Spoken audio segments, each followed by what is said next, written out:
Wahaygi ifut na kang krabasu Nangmu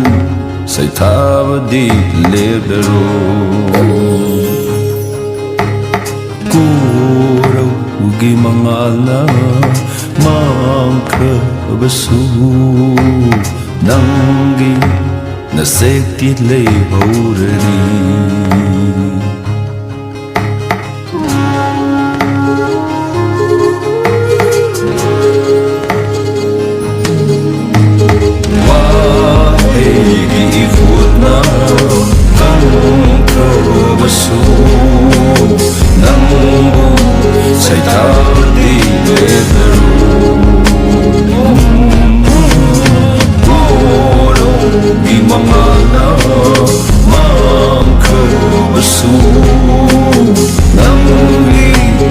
Safety lane totally Wallo'y minglen tanani Wala na may kong hinahakira Utsa kayo ka Uyak lang man ang isang tanong Wallo'y na minglen tanani Wala na may kong hinahakira Utsa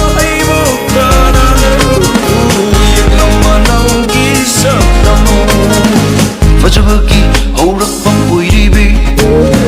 Yang babi ben banay tribi Fajabagi haurak pang uiribi Yang babi ben banay tribi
Na